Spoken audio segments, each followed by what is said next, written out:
I actually weed in one of the back of the speakers. Did you? Yeah. Yeah. But it's mine. I've got to get that fixed. Mm-hmm. And then, you know. Yeah. I thought something. Go on. When the electrician comes round, right, to fix my stereo, okay, they go, what happened to it? I said, I'll pissed on it in the shop and that's why it's mine. He went, oh, fair due, yeah, well done, right? And he goes, right, that's 40 quid. As I hand over the money, just a little dribble, it's mine again. That cash is yours. Yeah. Fantastic. Yeah. Oh, it's so easy. You'll never have to pay another penny. I know. It's a shame we don't live in Ricky world. The Manic Street Preachers on XFM 104.9, and that's if you tolerate this, then your kids are going to get it too. The Spider and the Horse. Oh, remember that? It's great. Yeah, I don't really want to go into it. No, we had this idea last week, like, for Czechoslovakian sort of short.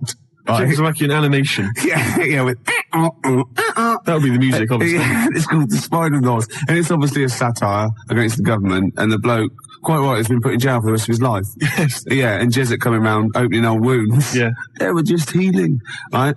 And the horse, we established, is a wicker horse. It's a little wicker horse with a little sombrero. Probably the sort of thing you'd buy if you were away in Torre America. Molinos.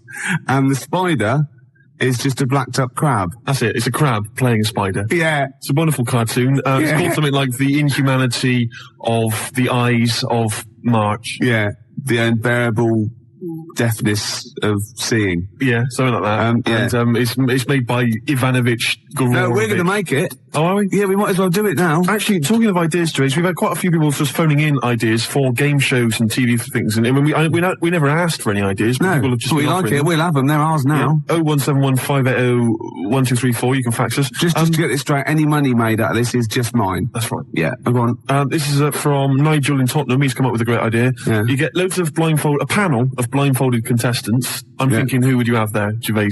What, contestants? Yeah, blindfolded. You know, your sort of celebrity panel. Are they got to be celebrities, have they? I think so. Ted Malt's son. Ted Malt's son, obviously. Jilly Cooper. Cooper, yeah. Maybe Joe Bugner. Oh, I thought it was going to be Henry Cooper. But... Well, it could be, but I mean, that's not fair, isn't it? Because I mean, he did beat him. He beat him by like, 3/4 of a point. Yeah, so he was heavyweight champion. Wouldn't it be great if it was like, if it was the bloke that used to play Rene in Hello Hello. Yeah. Right, is Sue Pollard, and then it's Muhammad Ali. That'd be incredible.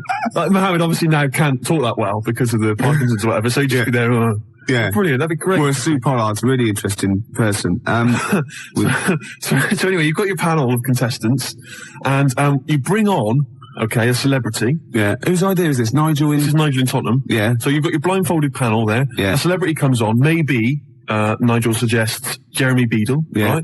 And they have to have their most deformed body part sucked by the panel of celebrities. Now, obviously, I assume in the case of Beadle, that's his weird, deformed, like, childlike hand. Yeah. And so they would suck that until... or his goatee. Or his goatee.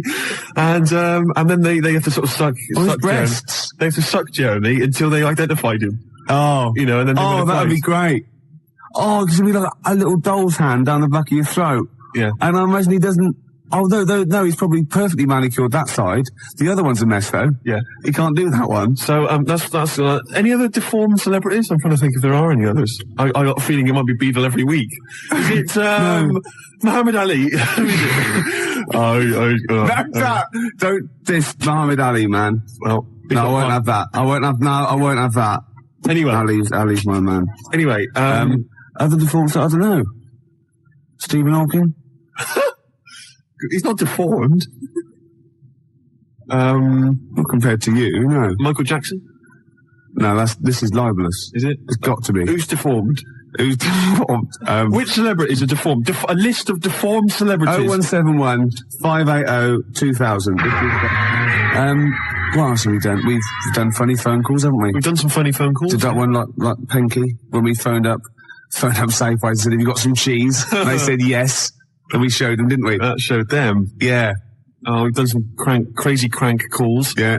Do you want some beer? Do you want some beer? Brilliant game. 5 o'clock foreigner. 5 o'clock foreigner. Yeah. What else have we done? There's been just too much, hasn't there? The alarm frog. That never got off the ground yet. Got going. There's some great ideas. Tip the balance. That's the last one I've got. Tip the balance? You haven't explained it. It's my last. I think it's a little bit in bad taste. Really? Yeah. Oh, well, I don't want that on this show. No.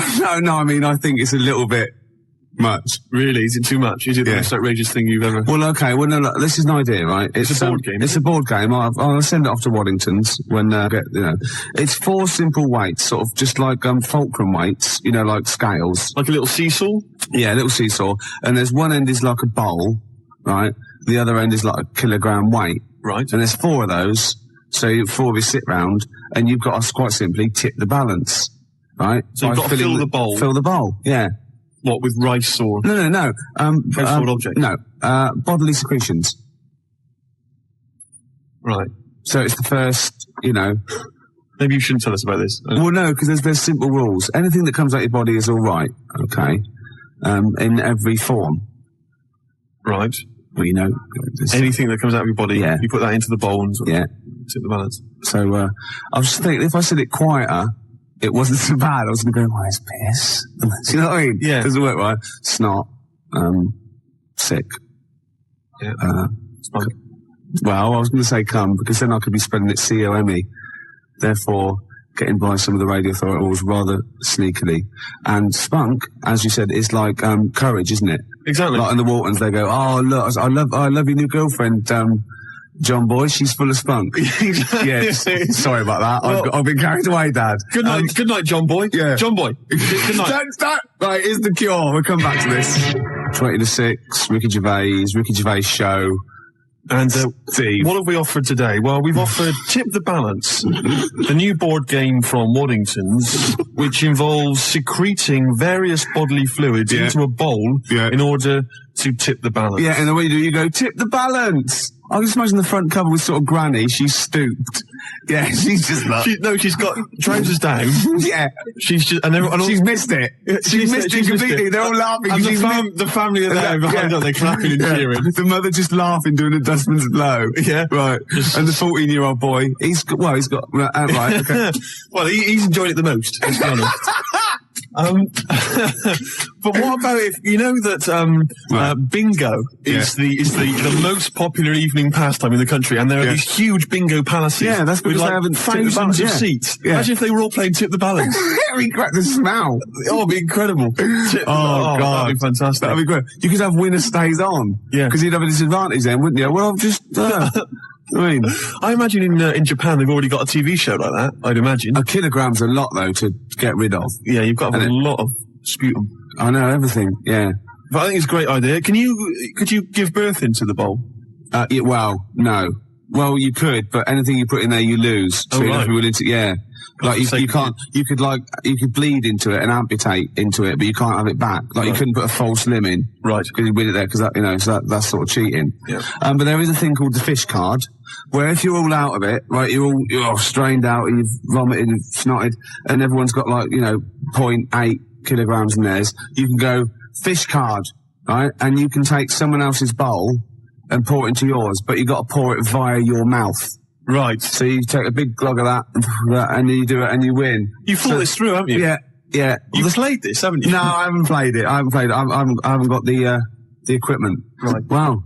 Nearly end of nearly of the show with it, isn't it? I can't even be bothered to criticise you. It's not worth it, is it? Your use of language anymore. I know, yeah. So late in the day. I mean, you're not going to master it at the age of 45, however old you are. I mentioned, I guess we could call it Freak Show or something like that. Yeah. Where celebrities with deformities come on. That was Nigel's from Tottenham. Nigel in Tottenham came up with the idea. The most deformed. What would you put forward as your most deformed bit? Well, luckily, sucking my most deformed bit will be curiously enjoyable for me. Anyway, I asked for a few more celebrities who've got deformities, and various people have called in. Jez in East Barnet mentioned John Thor, who, of course... What's up with him? Well, John's left leg, I think, is shorter than his right. He always sort of hobbles a bit as he walks. You have to suck the whole of the left leg? Yeah. All right. So that's... Say that again, Lewis. Well, I was just saying, like the fat bird in the opera. Yes. I know it is now. What? Because I said, no, nothing to do with it. I just saw him do it. I just forgot and I was pissed. Yeah, go on. Paul Daniels, apparently one arm is shorter than the other. Can I just say, the head? True enough. Yeah, Debbie McGee could come on and just bring Paul as her deformed... under her arm. Yeah. That's from Tony Namersham. We've also had Ian Jury, Yeah. Someone's mentioned that. Says that Ian Jury... His left side. Yeah. Really? Did he have a stroke or something? Polio, wasn't it? Yeah, yeah. So his left side. And Anthea Turner, apparently she lost the middle 3 of her toes or something in a sort of horrible accident. I don't know if that's true. Anyway, yeah, Anthea Turner would be great. Just get her on anyway. She lost... Oh, what? Well, I don't think it can be true, to be honest. It says that she's only got 2 toes on one of her feet because she lost the other 3 in a fly-mail accident. Oh my God! But I don't know if that's true. So it's when you used to go to school and say had a fight with the lawnmower. Yeah, she did. Yeah, yeah. No, I meant your hair, love. No, look at me toes. Oh, oh. Yeah, exactly. So so celebrities. What would you suck? Would you suck the gap, or would you suck the toes that flew off in the garden? I really haven't thought about it. Why not? I haven't really given it much thought to it, to be honest. I just got time for one more song, then the news. Oh, I'm not going to do this for any one computer. If we've got any news. Remember last week? There's no news. Yeah. Oh, sorry, there's no news. Yeah. No news. Must be news, some news, wasn't there? Yeah. Give us last week's. Anything will do. You usually do. Right, it's Lloyd Cole, and Are You Ready to Be Heartbroken? I got Sandy Shaw's version of this. Cheers. It's not interesting, is it? No, not in the slightest. 104.9. That's it then. Sorry, put your headphones on. Sorry, it's got a toilet roll holding down the microphone because it's broken and flinging. I've been working on one computer. The whole show's been a debacle. Yeah. You know why? Because we're no good and we don't plan anything, and that's got to be stopped. Exactly. You know what I mean? Someone should stamp that out. I'm getting sick of it. Yeah. Do you think I like just turning up often inebriated with nothing to say, abusing people, breaking? Do you think I like that? No. I know. Well, I want to play Bob Dylan. But at the same time, Rick, in our defence, we don't care. Not only that, we're getting paid for it. We're not monkeys, all right? We're not performing monkeys. No. If people need us to entertain them, then they ought to take a closer look at themselves, I think. Yeah. All right, we've got better things to do with ourselves than have a natter on the radio trying to entertain people. You've got lots of better things to do with yourself, and you often do what I'm trying to present, which is what puts me off more than anything. And I never tip the balance. You know what I mean? You need a lot more. What? No, I was just thinking. I thought I had something to say, but I haven't. Who's Snowden's guests? Matt from Gene. Oh, Matt from Gene, excellent. I like Gene. And who else? And is what's his name? From 3 Colours Red. Pete from 3 Colours Red. Brilliant, excellent. Okay, we better get out of here. Yeah, good. Bob Dylan, It's All Over Now. Baby Blue. God. All right, Em. All right, see you soon. Cheers. It's all. The track is Celebrity Skin. Ricky Gervais. Oh, yeah. It's a joy. It's fantastic to be back. See if we can boost those ratings for another hour. Yeah. Now listen, you brought a ginger wig with you this evening. As I say, I'm not entirely certain what part of anatomy it's for. Well, it's not from a cock. No, we're going to be playing a sort of like... oh, charming! John Peel can say the F word. That's entirely subjective. That's the name of a band, Ricky. Oh, right. So if I go out tonight and see a band called Suck a Dog's Cock, I can rave about that. Just because he's a grown-up, he can say the F word. He can't say it. Why can't he say it? You're here to play radio game shows. Okay, it's great. And that's what we're going to do. The game show. We played Who Wants to Be a Millionaire last time. We did. It was great. No one won the million. They won a BBC pen, though. We gave 3 I actually BBC meant on the pens game away. show on television. Oh, right. Keep up, Ann Hobbs. But we're going to play sort of a version of Blind Date. I've got my mate in. As you can see, he's not the best looking bloke in the world. My own name. Shut up a minute. Don't embarrass me. All right. Okay. I'll just describe him to you if you want to. He can't get a girlfriend for obvious reasons. He's 6'7". He's sort of got a puce sort of translucent skin about him. He's got bulgy eyes on the side. He's hideous. He's a freak. He's an ugly man. Don't price me outside the market. No, but we're going to see if we can get our national platform to get him a woman lucky enough to maybe. I've got my idea. Does he have a name? Steve. Steve, okay. Yeah. Steve, is it all right to ask you a couple of questions, just to get the girls kind of, Who's she? Juicer. Ann Hobbs. Alan Hobbs. Yeah. Ann Hobbs. Okay. Steve, how she's big... She's in all the magazines, all the blogs. Steve. All magazines. I've got stacks of magazines. I've never seen that. Steve! No, you wouldn't in yours, no. Have you, I don't know though, actually in this light, have you ever been on the back of any sort of Portuguese playing cards? That's it. On the back of a bus, I've been many times, but not Portuguese playing cards. Yeah. Steve, I need to ask you a few questions, as I say, because we need to sort of ginger the girls up, the listeners, What's that mean? Ginger them up. Ginger it means, them up? This is disgusting. You got John Peel saying the F word and getting away with it because he's been in radio a few years. You got playing things go going, you bastard. Then she's saying gingering you up. That's got to be illegal for a start. She's smoking something. What is it? Steve, It's not the crap. girls It's a big need joint. to It's a know joint. She doesn't smoke crap. a couple of things. What's your star sign? Eh? What's your star sign, love? What does that mean? Come on, it's When were you born? important. Quick, when were you born? What month? November. Yeah. What is he, Sagittarius? No, I don't know. How big's your appendage?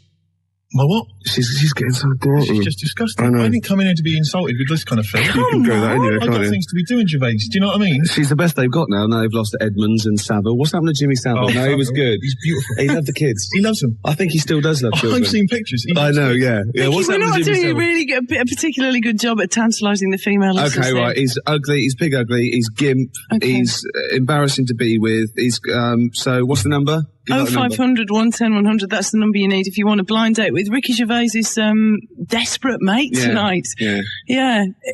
A merciful act, I think, for Can I just any tell about woman. my idea for my own particular lovely game show? It'll go on telly. It's got a big star in it. All right. It's called Celebrity Foxy Boxing. It's not scantily clad women. It's celebrities beating up Dr. Fox for charity. Hey! Just so you can do a link. You get the crankies come in and kick shit out of them. 0500 110 100. That's the number you need if you'd like to, if you'd like a blind date with Ricky Gervais's best mate. And it's Hobbs and Gervais this evening. Oh, we're playing blind date with Steve, aren't we? Gervais and Hobbs, really. I suppose we've got to ask Steve what sort of woman he's looking for. Yeah. I can't stress enough that he really is. I've seen women laugh when I've introduced him to him, and some sort of like get a bit scared. He is hideous looking. I want to let people know that, so there's no con involved. He's a salamander. What sort of woman are you looking for, Steve? Eh? What sort of woman? I don't need all this, like, do you know all this stick? No. Coming here, Hobbs is starting it as well. Yeah. Between records, gabbling away. Yeah. Do you know what I mean? I don't mind. Well, but it's come on, just, get on with it. What sort of woman are you looking kind of woman, celebrity women, famous women. for? Like who? Oh, I don't know. Louise Woodward. Louise Woodward. She's a good-looking girl. Yeah. She's a good-looking lady. Yeah. I see you thinking there. You're thinking that with all that trouble with the, child killing, Yeah. that there won't be a lot of people in the queue. On the reckon I contrary, can I jump to the think top. you're aiming a bit high there, to be honest. Really? What are you Yeah. talking about? You You're like aiming it? a little bit high. We're not thinking celebrity here, are we? We're thinking about the average Radio 1 listener that might appeal to you. I don't know. It's got to be a celeb, really. Mo Molam. Mo Mola. Oh, good-looking girl. She's You a like her good-looking lady. headband, do you? Well, it's funny you said that. I saw her on the telly, and she had like a little bit of lip gloss and big earrings and that big headband, and she looked like Simon Le Bon. Oh, he's a good-looking fella. Duran, a classic band. Actually, Louise Woodward looks a bit like Simon Le Bon. You like women who look like the lead singer of Duran? I'd rather that than women that look like the lead singer at ZZ Top. So Anne Hobbs is out there. She's out of it. She's out of it altogether. Look at Anne Hobbs Must there. be the What is beard. that? What is she Yeah. wearing? What is that? A smock? When was that fashion? You could look at Anne Hobbs. She takes fashion tips from the last of the summer wine. I know, and all the haze of What's wrong smoke. with that? I mean, that's a wonderful programme. Yeah. You can't... Yeah, but not Bill Owen. Yeah, she says she's no Louise Woodward, is she? Yeah, yeah. Oh, Louise. Oh, Louise Woodward's pudgy, but she's not. It's just baby fat. She's got a beautiful, baby beautiful fat. hairstyle, though, Baby hasn't fat. she? It's not baby fat. That's a Freudian slip. It's puppy fat. What did I say? You said baby fat. Puppy fat. That's No, the she's phrase. gorgeous. She didn't- What are you talking about? She was completely remodelled. She didn't kill any puppies. She didn't. If Louise Woodward's been touching puppies, I'm not interested. I'll be honest. Forget it. No, I'm not going out with a puppy killer. That's just sick. You're not going out with anybody other than a God. standard Radio 1 listener this God. evening. Because that's all we have to offer you. What can I say? All We right, cannot lay out okay. celebrities on a silver platter for you. That's Well, completely insane. He's looking for anyone who's stupid enough to one, call up, and B, fall for it, and C, go out with him, and D's out of the question. He's never got the it D is. Yeah. But listen, we've got a prize here. Skegness riverboat trip, chicken in a basket. No, I It's can't afford that. boss. It'll be... No, it's free to the What? winner and you. That's your date. Hey, it's not bad. I thought it was going to be wine and dine them, 25 quid. You can't pay 25 quid to someone to go out with you. What, 50? 50 would be better, yeah. 50 will be all right, yeah. Yeah. Right, okay, one more record and then we'll stick a caller on. 0500 100 if you feel that you can contend with these sick men, and they are sick. And if they've said anything to offend you, I retract it immediately. Yeah. Mel B. Ricky Gervais is with us. His mate Steve is absolutely desperate. Look at him panting. Desperate for a date. Oh. And happily, we've got Laura on the phone from Worcester. Hello. Laura, you've not been put off by all this kind of chat about, the aesthetics here. No, not at all, mate. Just go out for a laugh, don't you? Yeah, well, the good thing is we know you can't have any standards or you'll be listening to Anne Hobbs, really. So that's a plus, isn't it? I'm not, where are you from, Worcester? Yeah, we're from Worcester. I only know one thing about Worcester, it's that sauce, isn't it? Yeah, that's right. And it tastes nothing like Worcester, does it? Well, I wouldn't know. I haven't tasted it myself yet. Whereas Daddy's sauce, that's a dead I ringer. have plenty of Daddy's sauce, but not Worcester sauce. Hey, steady there. We better stop it there. Right, I've got a couple of questions for you to see if you're eligible for Steve. All right, then. Okay, start off. You've got Hang on a bit of sec, wet Ricky, cut- did you pen these questions? I thought this was Steve's gig. Well, I'm looking out for him because he can get hurt out there. Look at him, as if he can look after. What do you think of him? That's serious, Anne Hobbs. Like, you can see him, they can't. Do you think he's a good-looking fella? Come on then, Anne Hobbs. It's all lots of this. It's all lots of gibbly gobbly, isn't it? She's talking all the time. You like But a bit suddenly of there's a- gobbly. You should well, be so lucky to get any gobbly, mate. Let's not start on that, Rick. So what do you think of him? Laurie looks good from the back, love.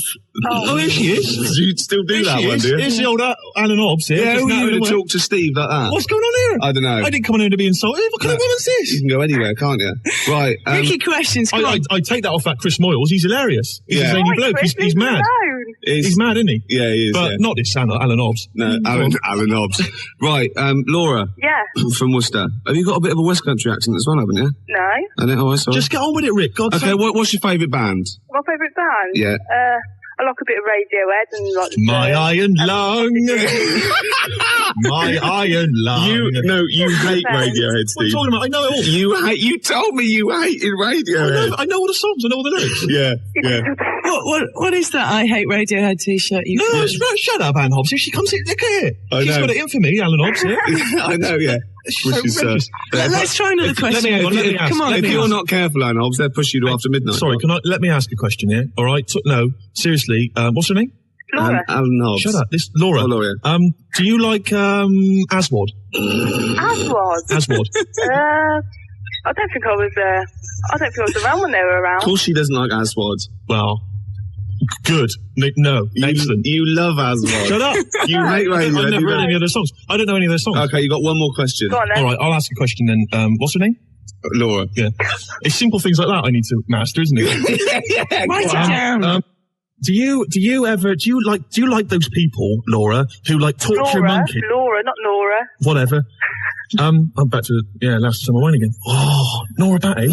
Anyway, yeah. now listen, My right? moment Listen, with shut up. tights. I've got to ask this girl a question. Yeah, She might be my tights. prospective wife. Who knows? Yeah. Right now, listen, Laura. What? Do you like those people who like torture monkeys, and do experiments on rabbits and kill pandas for fun? No, she's an anti-vivisectionist. I can hear it in her voice. Yes, that is. You don't like any of that? No. See? No, all right, nor do I. No, sorry, I don't think you're matched, Laura. I I'm don't sorry know. about that. We'll send you a...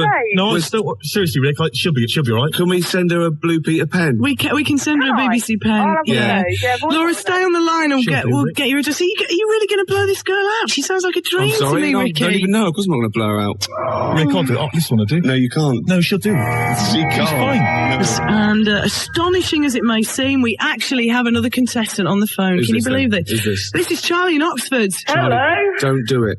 Don't do it. Be afraid. Be very afraid. Honestly, I wish I could send you a photograph or fax you. I'm not exaggerating. This isn't a joke. He is hideous. It can't be that bad, can it, really? Well, they always say that. They always say that, and then they scream and they start crying, and I'm after there saying, I'm really sorry, I did warn you. So Okay. I'm just, okay. Charlie, where are you calling from? You sound like you're in a pothole. No, we're in Oxford Brookes Uni, N Block. N Block. Oh, N Block. Yeah, the Oh, legendary M Block, eh? Well, Yeah, not that's Oxford the one. students. Is that people who are bad at the real Oxford? You get put in Yeah. N Block. We're the bad ones, yep. What do you say? We're stupid, mate. Hilarious. Brilliant. Yeah, well done. Student humour. I'm not going to have a student, Rick. Oh, come on, go I'm on. not touching a student with a barge pole. You never have, no. But Think of all the students, cheap cider. what am I going to say are to you a talking student? I about? don't know anything about anything. Oh, dear. Right, I'll ask you some questions. Come on, Ricky. Well, hang on. Let me. Are you still there? We're still here, yeah. What do you mean we? Listen, it's not an orgy, love. I don't know what you think you're after No, here. it's just me, darling, sorry. All right, it's a meal and 25 quid, and then you're off home. All right, then, sorry. All right, unless you get lucky. Okay. Now then, let me ask you a question. No, hang on, they come Ricky. on the line. They're cheeky. Okay, right. Just do a favourite band first, surely. All right, yeah. Favourite band. What's what your is it? favourite band? My favourite band is Ash. Ash. Yeah. Ash? What? You don't know anything about that, have you? Do you like Aswad? They're all right, yeah, they're not bad. Oh, okay, right, okay. Right, ask you a question then, quick. All right. What's your name? What's her name? Charlie. Charlie, yeah. Ridiculous name. Thanks. When you go to a club, do you like dress up? Yes. Well, let me be more specific. When you go out, do you like dressing up as Steve's mother? No. Right, you see, you're not right for him. You're not really matched then, are you? Okay, this is it. Let's cut through the bullshit, right? Do you think looks are, say, as important as personality? Well, no, we don't think so, no. Right, well, it doesn't matter Definitely because his not. personality is rubbish as well. You've spoken Personality's to him, gotta be he's got no personality, he's basically a in that crap case- person, all nasty, idiot, and he's ugly. So, I'm sorry, I'm going to save you from a fate worse than death, Charlie. I'm going to have to say It's no. just like the blocks in my bloke, really. I mean, Really? The blocks in your bloke? Hey, there be none of that. You're trying to get clever now. He's tried that once, blocks in his bloke, but can we send her a blankety blank checkbook and pen? Oh, we can. I think you deserve a BBC pen, Charlie. Would you like one? we'd love one. Thank you. Okay. To be honest with you, Alan Hobbs, she'll do. Seriously, because it's getting late. Yeah. And you may as well. She may as well. I mean, what do you think, Rick? No. What? No, she seems really nice, and it's no. We got to find someone with absolutely no. Hold on, though. I just thought of something. You'll have anything, won't you? Well, Anne Hobbs. no, I got standards. Fair play. 0500 110 100. That's the number you need tonight if you want a blind date with Ricky Gervais's best mate, Steve. You like that one, don't What's you? my name? Well, my name? I'll be honest. You probably saw him. Well, I tell you what, yeah. I mean, that's a very, very strong point in his favour, I think. He can groove. He can dance. Yeah. You should see that wrist action. Yeah, I know. Well, I've had a lot of practice. But listen, it's not just the grooving, Rick. Come on, Rick. It's so easy, isn't it? It was a beautiful interpretation of the Snoop ears. Yeah. What about? swinging at the there must be wrist. some other selling points, Rick. Come on, because you are selling me down the river a bit here. Right, okay. Some good points. You're young. Yeah. You're not in prison. Go on. Well, I've only known you a year. Come on, there must be something. You're not in prison. Well, I'm quite a catch.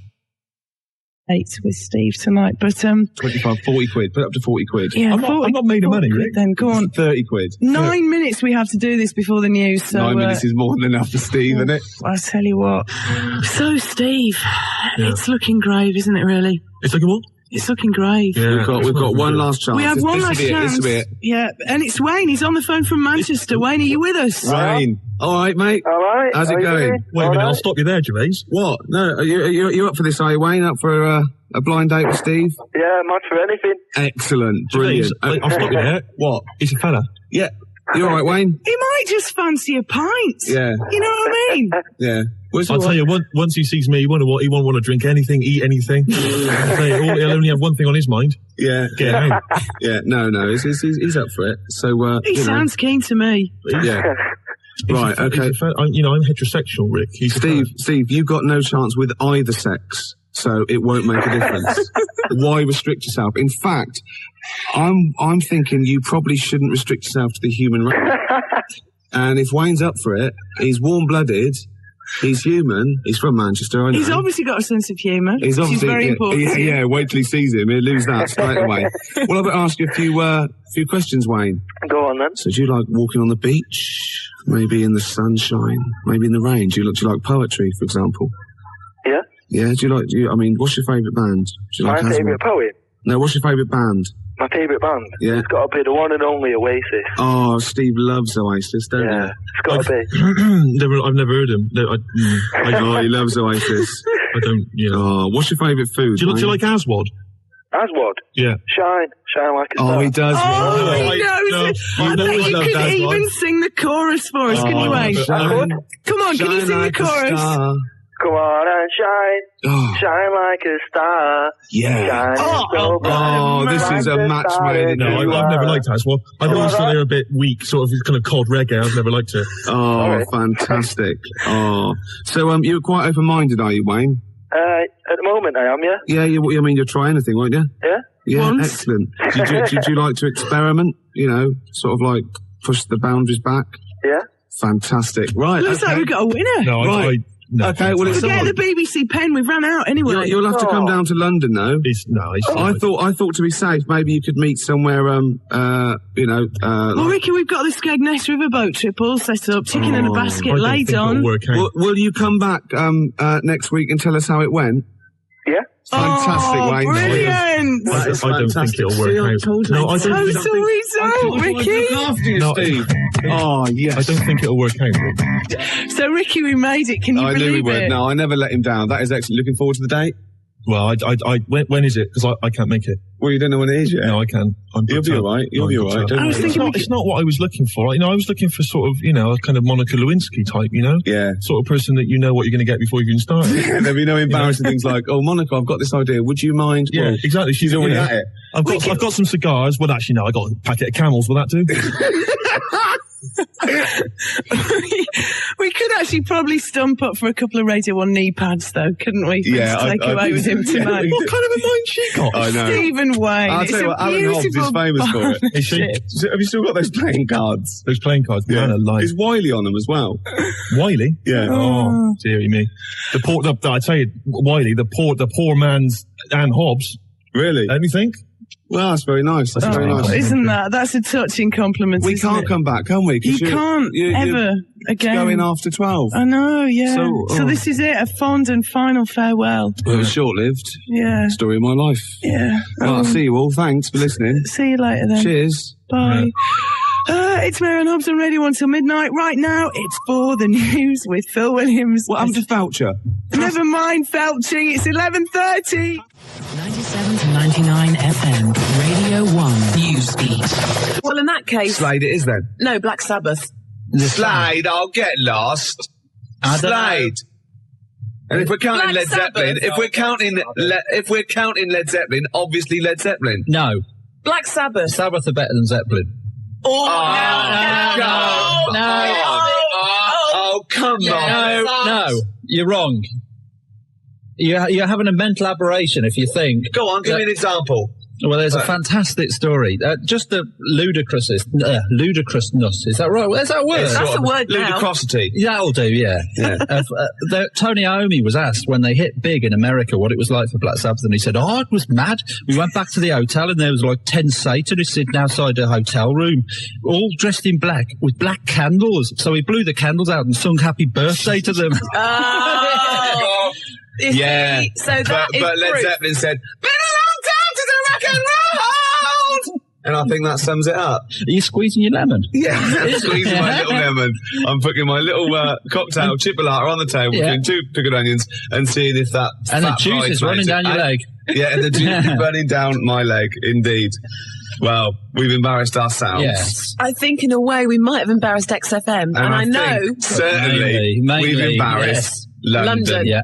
So who have you just had someone on the phone or on the fax saying, I what about was voting for sneaker? the sneaker pimps if they're from Birmingham. I didn't know if they were Are or they not. from, I don't know if sneaker pimps are from Birmingham. Yeah, but but I'm I think they are. them small potatoes compared to the Sabbath. Yeah, the Sabs. Exactly. What is this obsession with Sabbath? I always thought Sabbath were a bit of like a joke rock band. Like I can't believe you Well, said that. Led Zeppelin is like the mould of the first rock gods, the greatest British band of what? Yeah, and who have Led Zeppelin got an influence? You know what they've influenced? That whole brand of poodle rockers with big hair like Extreme. That's what they've influenced. That's not their Whereas fault. the Sabs, their influence has been really heavy, great rock bands like Nirvana and things like that. You know? Sabbath are the best thing to come out of Birmingham, Ricky. without It's any as shadow simple of a as doubt. that. Okay, let's do it up to Thursday. I want proper votes, right, on faxes, right? Who is the best, the most influential, the best band out of Led Zeppelin and Black Sabbath? You're Simple as that. playing with Then we- fire. then It's we like count up. comparing Bobby Davro to Tommy Cooper. Oh, well, It's honestly, I don't think so. I believe it is. I think it's like comparing, let's see, Go on. Europe Right. with Bernard Butler. Bernard Butler being Led Zeppelin. What? Black Sabbath. Wow, that's a bit abstract. But they're both completely crap. Yeah. Oh, whereas Bobby Davro's brilliant. Ricky, you said tomorrow we're going to have a debate. It's like comparing something I don't like very much with something I like a lot more. Yeah, but you well, like that's the fair enough. Smiths, so you're erring on the side of soft. aren't you? I Whereas suppose Sabbath are hard. Yeah, well, I like hard stuff as well. So you like Europe and hate Bernard Potter? No! Is that what you said? Other way round. You hate Tommy Cooper, but you love Bobby Davro.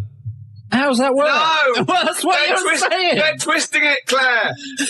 Please vote for me. I'm by myself in the studio. 0171 580 2000. Never vote for it. Led Zeppelin's better than Black Sabbath. 0171 580 2000. We've got 10 more minutes to leave Campfield. Let's ask Campfield. Campfield. That is the... Go and get him. We're just going to get him. Anyway, Matt, let's a bit of small talk here. Yes. So you've enjoyed yourself today, have you? Yeah, I have. Yeah, but yeah. He's wrong. He is wrong, isn't he? Yeah, he's having an aberration. Oh, he's here. He hasn't been listening. Right. Have you heard what we've just been doing? I've got no Okay, right. Ian Campfield. Don't Completely impartial. Seriously, you two look away, right? Right. Okay. I'm going to ask you, don't know what we think or who thinks, just answer the question, right? Right. In your opinion, Yeah. who is the most influential band on the world rock scene? Right.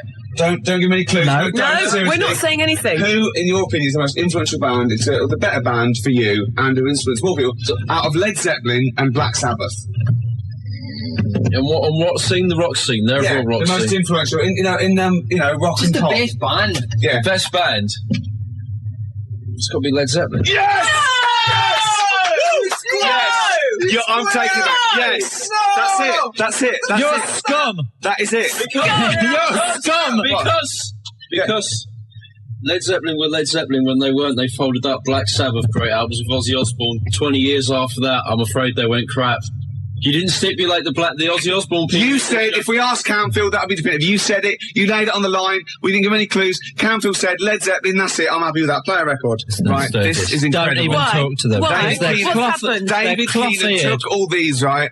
Led Zeppelin got every vote except one. Every single person was for Led Zeppelin except one, and that wasn't to Black Sabbath, that was for Dave Keenan. Out of those two, he said, I'll vote Dave Keenan, give him his own show. So Zeppelin got all the votes, Sabbath got none, Dave Keenan got more than Black Sabbath. Thank you. It's official. For the discerning punter, of course, Black Sabbath will always be there. But for people that just say, For people who haven't got Bonnie phones, Tyler. people who can't use the phone. I like the phone, but I can't use the phone. No, of course, people who can use modern technology, it's Led Zeppelin. Excuse me a minute. Who did you say, Sturgis? Well, I was going for Sabbath. Right, Sabbath. And did you do the Friday Rock Show on Radio 1? Exactly. Arrest that case. No, arrest my case. And so do I. And so do I. You can shout I think I do. I think I laid my case before you, and I rested it there, and it was lounging. The fingerprints of a koala bear are so similar to that of a human being that if they were found at the scene of a crime, the police would not be able to tell the difference. That is the fact that I remember. That is the fact. And is it true? Well, it depends what sort of crime it was, really. But you got this from a reliable source. Of course, the internet. So let me get this right. The fingerprints of a koala bear are so similar to those of a human being that if they were found at the scene of a crime, the police would think that a human had committed that crime. Yeah. Or vice versa, maybe. What kind of a crime is that? The great koala bear eucalyptus robbery. Right. Yeah. So they've come in, right? All the police have come in, the detectives, right?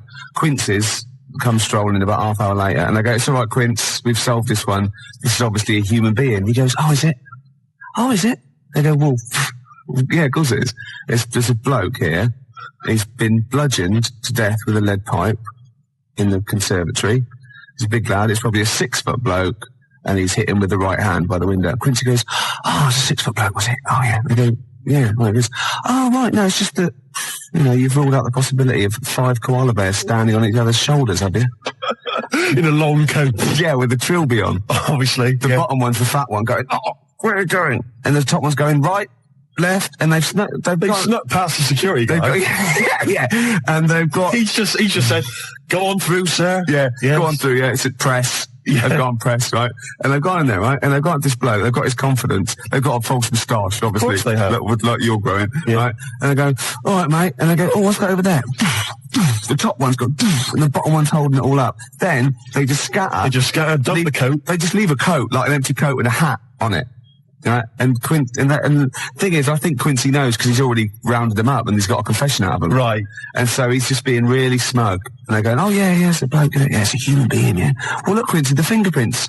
Yeah, let's have a look at these. And they go, oh, they're just like those. They go, yeah. Right, but the thing is, I think that there's a Mr. Big.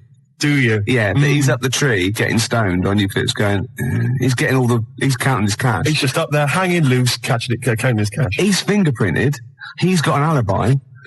And these pawns. They're not going to pin anything on Mr. Big. They couldn't. Because he's used those koala pawns in his dog. Yeah. He's a devilish fiend. Yeah, and they've done all the work. The little fat one, he's got bad shoulders now. Yeah. He's got 4 on him. And the tall one's got the little head with the trilby. He was at the top because he can wield like a lead pipe, or the hat fitted him. The hat. You've got that letter? Ah, yes. No, I have. No, I'm gonna wait till later about this. There's a great letter. I'll wait till later. Well, I'll play a song then. Oh, please do. But, be careful. I mean, if you're a police officer, if you're listening, if you're currently investigating a crime, you've got fingerprints, you think you've sewn it up, think again. Just think. Have you looked at the koala angle? Expect the unexpected. Sorry, I just can't understand it. I don't think it's my kind of humour. The competition is this, Steve. I think you're a bit wacky. Don't really understand. You're frightened, aren't you? You're frightened. And these people, not your phone up, but come into the studio. I know. You were scared last week, weren't you? He came in the week as well. I kind of like Barrymore, that sort of thing. I think he's really funny. Yeah. Do you mean Barrymore? No. Sort of Cilla Black. Steve, you're funny. But nowhere near as funny as me. Just with the calls and the competitions, the competition, I think it just sort of goes over my head. Look, the competition is this. Oh, sorry to Mark Adams as well. Nick cut you off and he's a regular listener. The competition is this. Someone phones up for no reason at all. Yeah. Don't give the reason away. Send me a CD is the winner. It's the way you don't even use grammar. There's no need. Just use words. Yeah. Do you take the words that you say out of these bags? And is that how you form your sentences and your competition? I don't think of it as forming sentences. I think of it as when my head gets hot, I have to cool it down. And speech is the best thing. It's sort of like, do you know what I mean? I walk on the street and I have to talk, and it sort of cools it down. I've got some people who've called. John has called from North Harrow, Louise from Clapton, Claire from Hendon, Paul from Maida Vale. Yeah. I don't know why they called. No reason. I don't know who they are. No reason. Going back to the competition that you set, I like that one. We've had a fella, Karl, from Catford. Yeah. Now, he phoned up to try and offer us a suggestion as to how we can receive money for free by begging for it without breaking the law. Oh, he's the winner then. And, is he? Yeah. Well, right. So, the fella on the phones, the fella's manning the phones even managed to get a CD out of him, persuaded him to send us a CD. He would be the winner anyway. Even if he hadn't sent the CD. Yeah. I'm just trying to pick a song here. I haven't worked out my next song. Gervais, I did that for a while. Gervais, what? I don't want to work here anymore. Is that all right? Do you mind if I... No, there'd be plenty of people wanting to fill your shoes. And think of all the old newspapers I'll get out of it. Wait a minute. Was on the tube earlier, Gervais. Now, I know that you walk into work. Yeah. But I do have to take the tube. And there's a kid on there, sat opposite me, 10, 11 maybe, alright? And he looks quite normal. 12 at the most. Ordinary looking kid, just got the sort of, street clothes on or whatever. But, looks perfectly normal. He's not the kind of kid that's going to get bullied at school, just normal looking kid. Except, Gervais, he was wearing a deerstalker hat. Now, what's happening there? Oh, I love that. Do you know what I mean? When he goes to school on Monday morning, if he's wearing the hat, they're just going to kick the hell out of him. Well, all right, we'll pass that on to Howard. We'll keep that. And as I said, anyone wants to get hold of Howard, do it via us. He doesn't really give out his address, obviously. Might attract mad people. Now, I read in the paper years ago, there was this guy, right, and he was from Sheffield, and he was at the birth of Christ. He'd lived before as a cow. Okay? Right. Yeah. But that's not all. Another bloke who also lived in Sheffield saw this and said, I don't believe it, so was I. Right? So what's the chance of that? They go, yeah, I was a cow as well. And they started this cult called Cattle for Christ. Just 2 of them. But I just imagine people going to say, I was a donkey. God, did you see it? No, there was like a beam in the way. I couldn't see. Nor could I. No, I was being milked. Couldn't see a thing. Where were you? I was a chicken. So you saw everything. No, I was out, wasn't I? I was so close. Poultry for the prodigal son. Would be beautiful. Yeah, no, well, I'm sure there are all kinds of societies like this, and perhaps if you're a member of one, then we'd like to find out all about you. 2 idiots talking nonsense on the radio. It's a cult. Yeah, of course it is. Well, I am. Challenge has been set. Yeah. Matt didn't know this, but I'm a bit of a Subbuteo buff myself. He comes in here all hard with his sheepskin on, right, with his little team under his hand and his roller, and I go, I'll play Subbuteo. I said, I do, yeah. So, the gauntlet was laid down. It was, yeah. We've got Chile against England, but I unfortunately I haven't got Chile, so I brought in Morocco instead. Not Morocco, what they call Colombia. Colombia, yeah. So if any of the defenders mess up, I can always shoot one of them. Yeah, of course. And that's going to be live. It's 10 minutes each way at 20 to 3 in the XFM Lounge. We are actually doing a proper football match, Subbuteo football match on XFM this afternoon. Kick off at 20 to 3, so it's 10 minutes each way. Yeah. And we'll be dipping in occasionally to see. The little boy Fraser is going to be the referee. Marvellous. He's the only one that can fit on the pitch and run round. Of course. without disturbing any of the players. Of course. It's a work of genius. And I've picked my team. Have you? Yeah. Already? Yeah, England I'm having. No, I've got this, look at him. Look at it. Look at his face. Gascoigne here. He's so pleased. Look at him there. He's only an inch high. But look at it. I've got Gascoigne there. Incy, Batty, Seaman there. I don't know if I've got that. It's all over Nigel Martin who's in goal. I'm going to put a list there. But not mine. Matt brought it in, you filthy. So, anyway, we're going to... Apparently for goalkeeper's choice, though, most women prefer flowers to semen. So, really? Yeah. Oh, there's some of the crowd, and it's off. We're away. There goes. It's a beautiful thing. He's moved down the pitch. He's gone for the... But it's Chile now. Chile on the break. It's a filthy, dirty foul. England, the crowd don't like that much, and he's run up there. There he is. He flicked a plastic man. Barry Spinnaker there, and little Tommy Tompkinson from the airline. Jimmy Twizzler. Oh, there he is. Oh, but they've given it away straight away. It's the number 11 there, and he's running all the. It's a goal kick. Goal kick. It's a goal kick. There's little boy Fraser there on his horn, right? On his high horse. Half time. Half time. That's it. No, we'll be back in a minute. That's ridiculous. Riley. That is stupid. We can have a penalty shootout, though. I nearly sprained myself then. I had to stop in mid-swing. That's happened before, though. We will be back at the XFM. Mum, I don't want any tea. I'm busy. You're very good with your fingers. Right after this. Well, Claire, England are down to 10 men. I had to pull one of my players off at half-time. That's very kind of you. My boys only get oranges. I used to do that to mine, but they wouldn't put the tights on and have the bag over their head. But here we go. And it's look at that lovely ball there. A Hoddle-type ball into nowhere in particular. It's Chile again. They're Choma. They're in my... they found his own player. They missed it completely. England move up there, and it's a dirty foul. I'll take it. Quite a dangerous area. He's moving 2. He's not... 1, 2, here we go. I've never been in such close proximity to you, Ricky.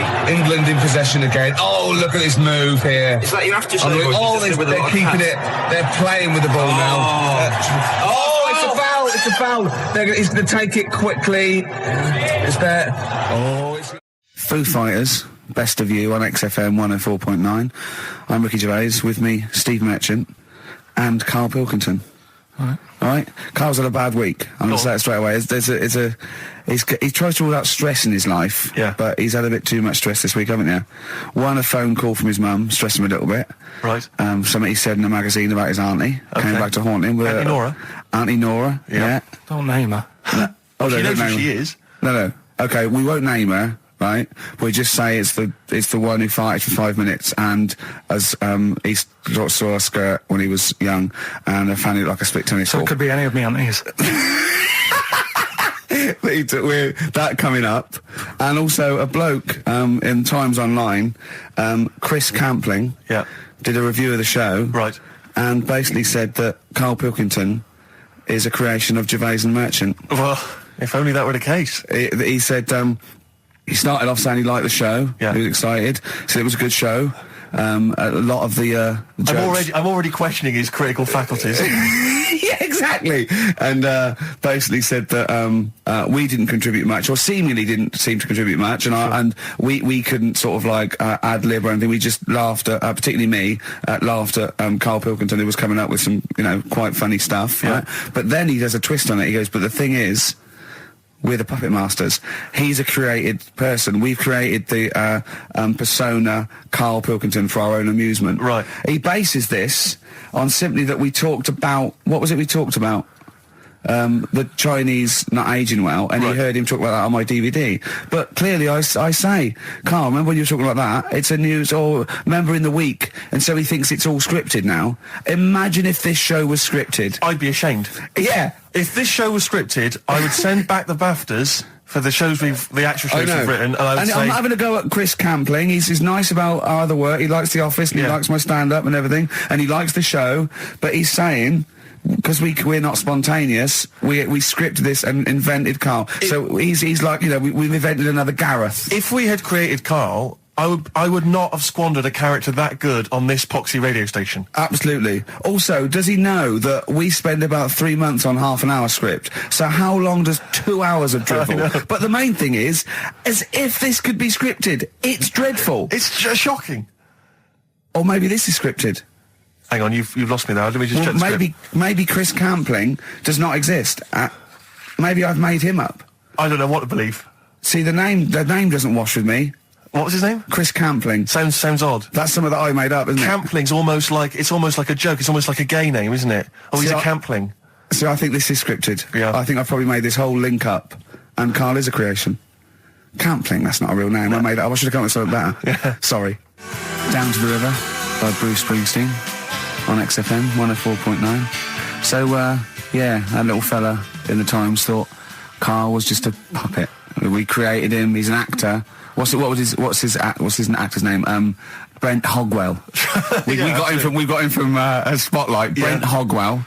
This stupid, dopey Mancunian accent, he just puts that on every week. Yeah, exactly, yeah. Yeah, he speaks rather like Hugh Grant. Yeah. And we just got this whole world around him. We set a whole... What do you think about that? He had his head shaved, especially. Exactly, yeah. So, would he think that, maybe if he's looked online and seen me head, and he's noticed how round it is and that, does he think it's sort of been... morphed into that shape just for the show, just for 2 hours on a Saturday?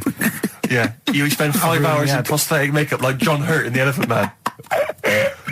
Everything about him was made up. Yeah. We created him, because I remember coming up with Auntie Nora. Oh, yeah. You said, Rick, we need another character. I said, what about giving him an Auntie Nora? Doesn't sound convincing, I said. Yeah, and you said, what is it about? I said, well, I don't know, she farted for 5 minutes and she's got a fanny like a split tennis ball. No one's going to believe that. Yeah. Oh, that brings us neatly... Well, let's put that to bed now. So, Chris Campling, honestly, we do not script this shambles of a show, and Karl Pilkington really is like this. If you want, you can meet him. I'd love to send Karl for a drink with Chris Campling. Can we do that? And then he'll eat his words. Chris, if you're listening, honestly, this isn't a stitch-up. As I say, I'm not having a go at you. It's a very well-written article. It's very, very fair. You're just complimenting on his grammar. Yeah. It's a very well-written article, No, I'm saying we're not having a go. Because it's not like he snagged us off. I would just love him to meet Karl Pilkington. People in the street come up to me and say, is Karl like that? And I so want them to meet him. Yeah. Or maybe he can send in, if he's online, he can send in 5 subjects for Karl to talk about that we couldn't possibly know about, just so he knows that we just really do throw things at Karl, and that drivel comes out. Imagine if it was scripted. But anyway, so Chris Campling, or anyone who knows Chris online, get him to email us, and with 5 subjects that Karl can talk about. That's a good idea, isn't it, Karl? It is like I'm the Elephant Man the way I'm being treated now. Just sort of like... I scripted that. I wrote that joke last night. Are you sure? Or was it yours? I don't know. Karl enters and says, I'm like the Elephant Man. Hang on, let me just check the credits on the script. I'll tell you what though, Steve, that I found out about the Elephant Man when I was talking to Ricky. What? You know the only bit that was normal on him? Oh yeah, no, it was in the film. You know that bit in the film? I was watching it one day, it was on, and I said, look, your favourite film's on. And it came to the bit where he was being exhibited... and he was naked behind the screen to all the doctors. Go on, what did you say? And there's a bit where he goes, and strangely, the only thing that is normal are his genitals. They're untouched by this disease. They are totally normal. Right, what did you say? It's a bit annoying, isn't it? It's like the only bit that you'd want as an elephant. The only bit you'd want that was like, like an elephant. Yeah, no, I can see that. And he said, and he got the head. So other stressful things. But so anyway, what's the Auntie Nora thing? Sorry, Auntie X. Auntie X. What did she? Why is she upset? Well, he mentioned her in Zoo. He did this thing for Zoo magazine, and he mentioned about when he looked up her dress. She had by accident. Remember? You were going around looking up your elderly relatives' dresses in case they weren't wearing... For people who've not heard Karl talk about this in the past, just explain quickly again what we're talking about. Right. He didn't want to talk about it at all. When I was a kid, right, Auntie Nora used to come round. My auntie used to come round. As if there's any ambiguity now. Yeah. My auntie used to come round and stay, right? And I'm sat on the floor watching the telly, right? She sat on the sofa with a caftan on. I turned round, right, and it was there. It was looking at me, right. And we've mentioned this, and I just briefly sort of said, "What did it look like?" And a split tennis ball came to mind. That's what we talked about, right? So anyway, Zoo magazine, when they did the interview, and she's the one that used to put a valance on everything, isn't it? Well, not everything, obviously. So anyway, so I've done this. So you did an interview in Zoo? Yeah, and like they said, do you, again, it was like, do you plan stuff and do you worry about stuff when, after you've done the show, you worried you've upset anyone? And, I was saying, really, I forget people are listening. And, we're just having a chat with mates and that. I said, but now and again, I do worry, when I'm on my way home from the show and that, and I'm thinking about what we've talked about. And I was saying, the Auntie Nora incident. Yeah. Incident? Like Watergate? Yeah. And anyway, so this was in there, right? And I was saying in the magazine, but I think I got away with it. She doesn't listen to the show, but, and I don't think she reads Zoo magazine, so... She's more of a nuts woman. Sure, yeah. So, anyway, so my mum called up the other week, right? And she goes, wish you wouldn't, talk about Auntie Nora and that. And I was like, oh, so how do you know about that? She goes, well, one of your cousins have called us up and said they've read the article about it. So yeah, that's why we don't want to talk about it, really. So he stitched you up. Oh. So do you know what Auntie X has made of this? Do you know if she was upset or not? Well, she doesn't know about it. Because, maybe she's always thought it looked like a split tennis ball. Maybe you're just in sync, because you're relatives and stuff. Maybe she knew instantly. Even if you hadn't named her, she'd have thought, hang on, I farted for 5 minutes once. Yeah, that's not going to be ambiguous, it could well is it? Be me. If you hear sort of like someone who farted for 5 minutes and's got found like a split tennis ball, you're going to go, I wonder if he means me. Yeah. You're going to remember that. Auntie Jackie. It could be Auntie Jackie. Oh, God. And he got in trouble, last week when he was going to the wedding. Let's talk about that in a bit. Okay. Yeah. Cure? I love it. In Between Days, XFM 104.9 with Gervais, Steve and Karl Pilkington. The Cure, In Between Days on XFM. So, Karl, you were going to a wedding last week. Was it last week or the week before? No, it was last Saturday, wasn't it? Yeah. And he said, looking forward to it. He went, no, it's going to be boring.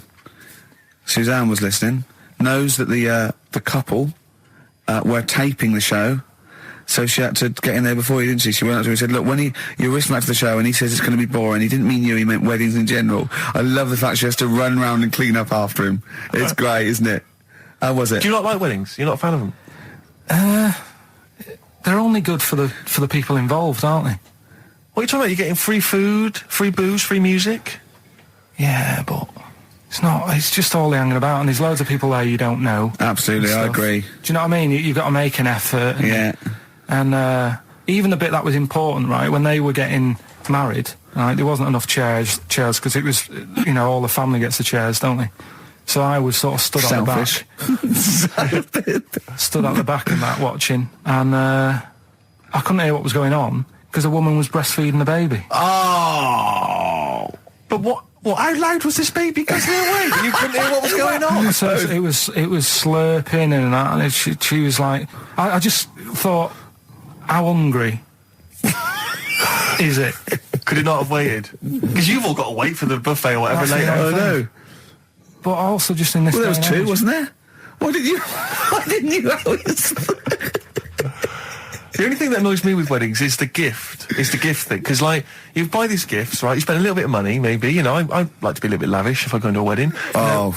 Well, no, come on. You get a gift, right? You package You're it having up. a laugh. And I don't know about you, Rick, but I like to see the response. When I give a gift to someone, I want to see the feedback from that. You know, this is very much. You know, I want to see what it is that's Jane bought them on you know, and put my name to it. Yeah. Because sometimes I have to. Oh, thanks for the. I go. Oh, no worries. No worries. Yeah. But you know, certainly, I mean, we talked about it before. But certainly, you know, it's the amount of money spent and the amount of time given to the gift should be correlated by the amount of the response you get. Absolutely. If I give a book token, a shrug is fine. But if I give, you know, anything sizable, I want them to be showing it to friends. If it's a bar, I want them to show it to the barman. You want to go, look what Steve Merchant got me. Yeah. He's the greatest man in the world. Yeah, exactly. Yeah. You go to a wedding, you turn up with a gift, you could have spent, you know, upwards of £15 on it. You turn up, you walk in, you say, excuse me, where's the bride and groom? I want to give them this gift. And some bloke, normally the brother-in-law, says, oh, no, the brother-in-law's mate. Yeah, sorry, they're too busy to see you right now. Just stick the gift on this big table with all the other ones. Yeah. And they'll get back to you in a week. It may be 6 to 8 weeks after the honeymoon. They maybe write you a note. They won't thank you personally. They'll write you a note. It'll be a general thank you. It's a general thank you. Your name in different type. Yeah, but it might have some vague reference to, you know,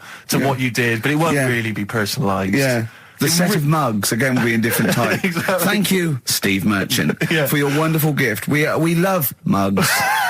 Yeah, yours. Yeah, exactly. and a photocopied signature. Exactly, yeah. It's not right, is it?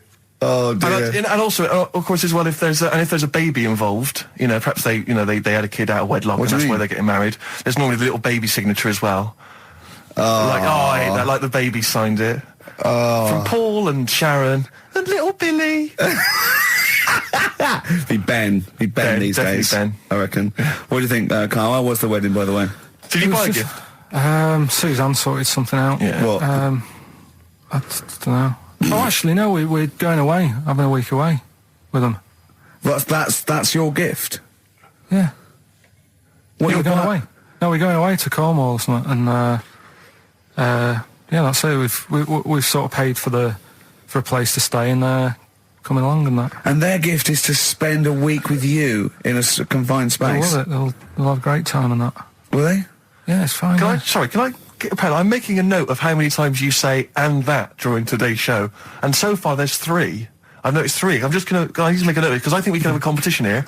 If you can predict how many times he's going to say "and that," the closest one wins some of the crap DVDs that we've got on offer. Hold on, tell me we've got lad of 49. Definitely. XFM.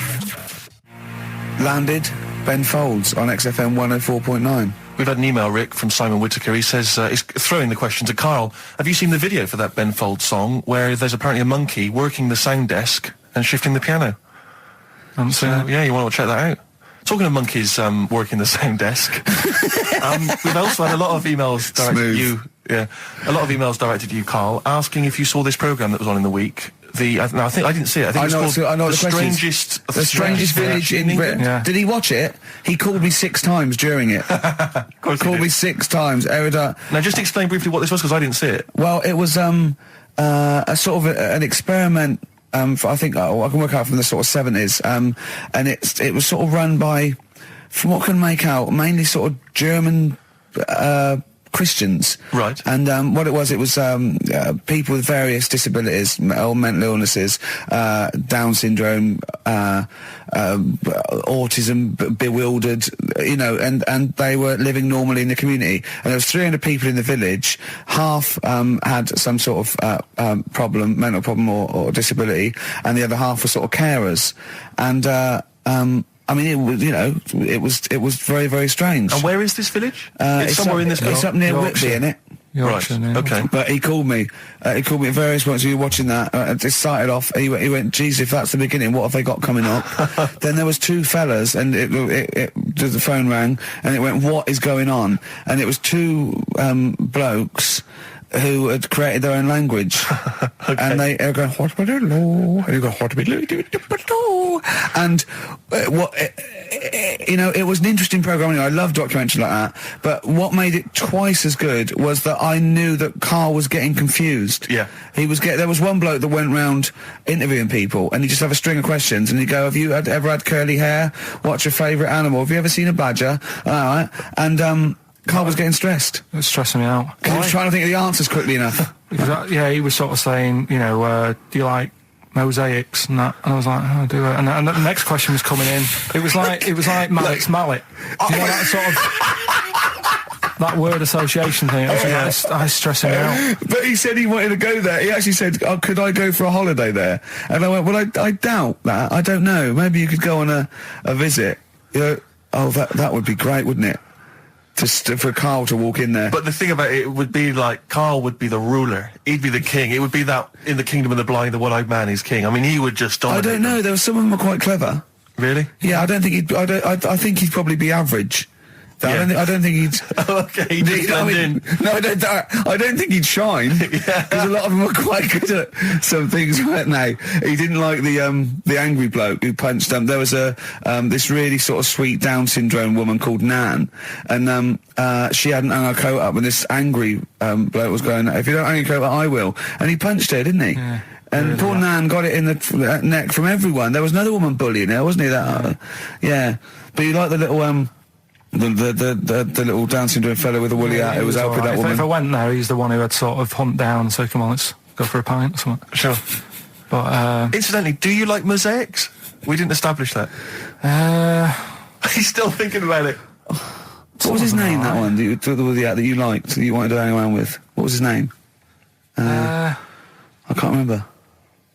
He was good, I liked him, he was nice, wasn't he? Yeah. He's the one that fell over, then proposed marriage to that woman, didn't he?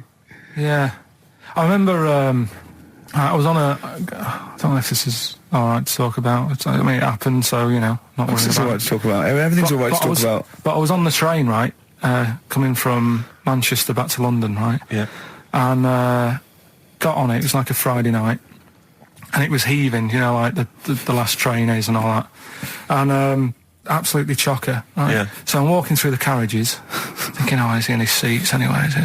Anyway, everyone's like, it's heaving, right? It's people stood up in the doorways, you can't get in the toilet and all that. There's not going to be any chair knocking about. So walking through, and anyway, I see this one empty chair sort of in front of me, right? I think, why ain't anyone sat there, right? I'll just rush to that, get I'll get myself a seat, plonk myself down, right? And sort of turn round, see who I'm facing, see who you're sort of having a chat with. Little fella there, right? Little, Down syndrome kid. Right. Sat there. And he goes, all right. And I thought, right. Not bad, but do you know what I mean? They're always talking, aren't they? You ask a lot of questions. Right, so I was like, here we go, 2.5 hours. And I couldn't get up because the thing is, that's obvious. Sure. Right? So that's like mean. I'd never want to be mean, do you know what I mean? No. At the end of the day.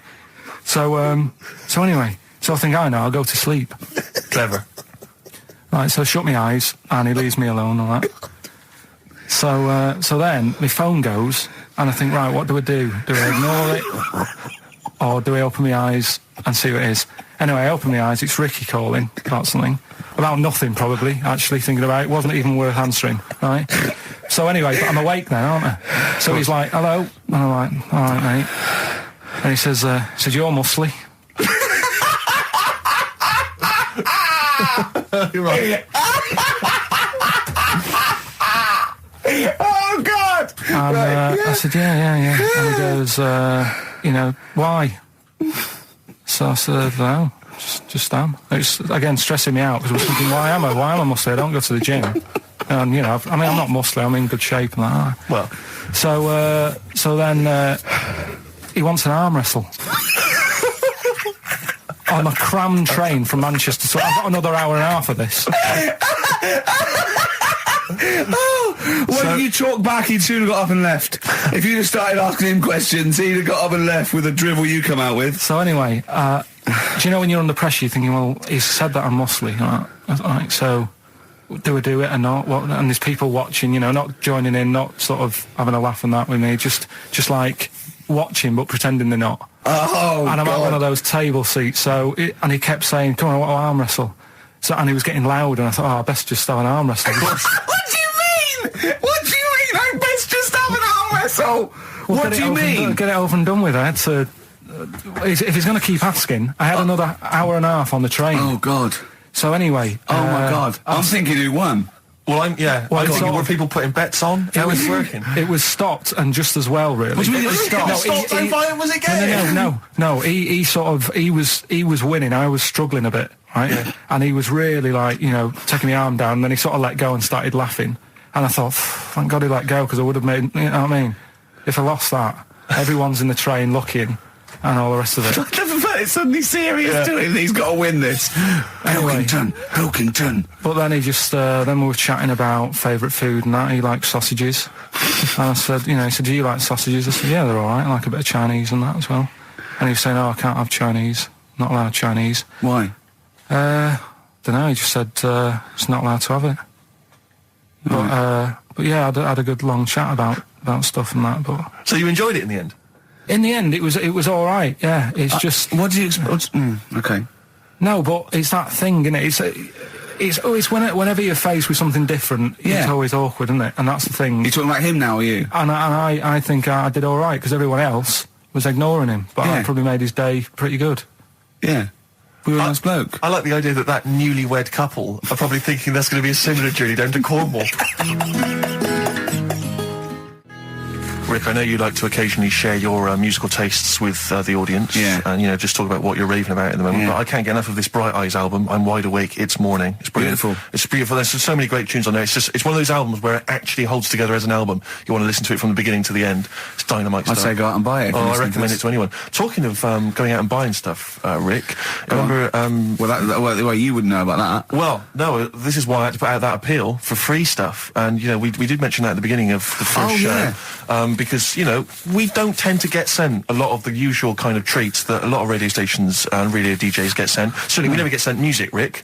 I mean, we're probably one of the only DJs on this station that's allowed to play their own records. We're totally unplaylisted. No one ever sends us any records. I know, it's unbelievable. But we do get sent now, I'm pleased to say, some other stuff. And people are now beginning to see that, yes, if you do send us stuff, we will shamelessly plug it. We've just been sent the book of British hit singles and albums. That's a proper the new gift. edition. A great gift. That is not a CD from an unknown band who pressed it in their garage. Yeah, exactly. That is not a, will you review this book I've done about the history of punk? That is a lovely, I could easily give that as a gift at Christmas time and someone would think that... Now you're thinking, exactly. you're thinking you've saved 25 quid there, aren't you? Easily. Well done. Well, look, I mean, it's a lovely day, and you know, if anyone's thinking of having a barbecue, could I suggest a lovely Banrock Station wine? Okay. If you don't know about it, let me tell you about this. You know Tony Charlie, the manager of Banrock Station? Oh, yeah. Well, he comments, being an Australian wine brand, we are very much pro the outdoor way of life, enjoying a barbecue with a bottle of wine amongst friends. Hear, hear. I agree with Tony Charlie, and it's a lovely, now, do they do both red and white wine? I think they do, but I mean, I love the full-bodied taste of the Banrock Red with maybe a fish dish. Absolutely. Although I've made an error. What am I doing drinking red with fish? Oh, come along. Well, I'll tell you, if you've perhaps finished the barbecue, we've got some guests around, the night is, you know, it's still a balmy evening, perhaps you'd care for some Hope and Greenwood confectionery. I would love some. What sort of things are involved in that? We've got some delicious chocolates from Hope and Greenwood. They do make, and as you can see here, there's a wonderful presentation box. That is lovely. So if, again, you need perhaps to take a gift to perhaps a wedding or, you know, someone else's kind of barbecue party, then, you know, I'd have thought a lovely bottle of Banrock Station and some Hope and Greenwood would be the ideal. And if you've got anything to shamelessly plug, we've only got 2 weeks left, so please send things that are worth it, things we can drink, eat, you know. Please do send it in soon. XFM. The magic numbers, forever lost. I was taken unawares because I opened that thing, what is it? The confectionery? Well, we were sort of doing it ironically, like people getting shameless plugs by giving us stuff, but then I opened it, and it's brilliant. It is brilliant. It's all retro stuff. It's got a curly whirly, a fountain, sherbet fountain. I've just been eating a drumstick that I didn't quite finish in time. It's got some of those little cola bottles. That's Hope and Greenwood and their confectionery, which are available now, the perfect summer gift. Once you've got to go to a wedding or barbecue party. We've got some rubbish to give away now, haven't we? We have indeed, yeah. If only we hadn't opened that, we could have thrown that in the mix. But, no, it's too good to give away. It's time for Rockbusters, the quiz that no one looks forward to. And we've got, as usual, the bunch of CDs, DVDs, I should say, which... Just tell me we have got another copy of Ladder 49. Ladder 49's right here. That's Brilliant. in the mix, yeah. How many did they send you? Joaquin Phoenix, John Travolta, Ladder 49, the movie that no one's seen. Yeah. I've never met anyone who's seen it. But it's owned by every single XFM listener. Exactly. Also in the mix, as I said before, we've got Priscilla, Queen of the Desert, which, if you haven't seen that on telly, I'd be very surprised. French and Saunders at the movie, the best of all the French and Saunders movie spoofs, which is, I think, on TV every single night. Yeah. It's a very gay giveaway so far, it's isn't very it? good. Well, this got Ladder 49, the people in uniform. You've got Queen of the Desert and French and Saunders. The gays love them. You know how much a fan of Chevy Chase. You know I love Chevy Chase. Yeah. Well, we've also got here National Lampoon's Christmas Vacation 2, which doesn't feature Chevy Chase. It was so bad, even Chevy wouldn't agree to be in it. So instead, Randy Quaid, who plays Cousin Eddie, it's him. Right. And on the back, I noticed it says special appearance by Eric Idle. Brilliant. I mean, let's be honest, if a film's got a special appearance by Eric Idle, I know. It's probably not a classic, is all I'm saying. Do you reckon they do Always Walk on the... look on the bright side of life. Anyway, that's just some of the DVDs which you can win. And obviously the real reason you should enter is because you go forward to this big prize draw, which is in our last show, where you can win some actual quality. A signed Matt Groening drawing. And if you can see him drawing that on rickygervais.com, it is totally genuine. It's just there, him actually drawing it in front of your very eyes. Also, us made us Flanimals, and a signed poster by Nigel Tufnell. Christopher Guest. Sure. So proper good prizes. Yep. Just that this is, I think it should be the last one to get into it. Maybe next week, the 4 that we've got get down to 2 maybe. And then we get them on the line in the last, what do you think? Well, I'll be honest, I wish we'd thought it through.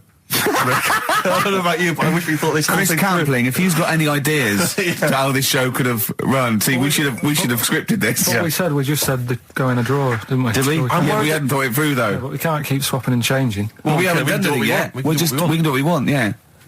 Do you know how many BAFTAs we've won? We can do exactly what we want. High five. Well, listen. 6. Right, let's get down to business then. Right, so Rockbusters, let's explain briefly what this quiz is for those that have only just started listening to the show.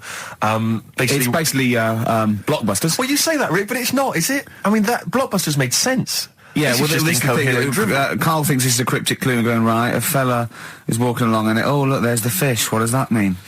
Trout spinners. Some of them are hard because they've dug them all out. Some are hard because they don't make sense. No, but they've dug them all out because they're going to put them all on the website for people to play along with, and they came to me for the answers, and some of them are pretty tricky. I couldn't answer them.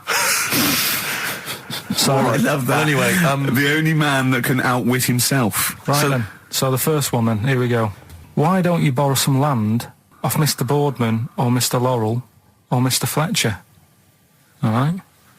Why don't you borrow a little bit of land? Oh, it's changed already. Already changed. Already changed. Mr. Boardman. Well, no, do it again and do it exactly the same each time. Do it again. Why don't you borrow some land off Mr. Boardman or Mr. Laurel or Mr. Fletcher if you need a bit of it? What's changing? Okay, and what are the initials? Right, LS. LS. That's a band or an artist. You know what I'm talking about? Right? Second one. I'm gonna. Sorry, he's got a sweet in his mouth. I'm gonna annoy those seabirds over there. Right. I'm going to annoy those seabirds over there. Well, just those seabirds. It doesn't matter where they are. I'm going to annoy them seabirds. I don't know what he's talking about anymore, Steve. Honestly. B is the initial. I love the fact that he was fascinated by the strangest village in Britain, but the stories he's told us about where he comes from, there's him going around with 2 fellas with big heads, webbed feet, a little pigeon-chested bloke, him on his grifter with Maggie pecking at him, his dad in the telephone box nicking groceries, and a horse in the house next door. I mean, how strange was his upbringing? Yeah. And him hanging from his satchel. Unbelievable. There's another woman who I remembered. Actually, I'll tell you later. Go on, what? I'll tell you later about another woman who I remembered. What? Give us a teaser. It's just a woman who rode around on a 3-wheeled bike with her husband in a basket. Right, I'll tell you that. Right, and the final you don't get clue. teasers like that on any other radio That's a hell of a funeral service. Right, listen. Right, the final clue. What the Scouse fella said to the robber who he found in his house next to his vineyard. Oh, Jesus Christ. What? Again? Right, so what the Scouse fella said... Right, this is going to be a pronunciation thing. To the robber he found in his house... Oh, God, I've lost the will to live.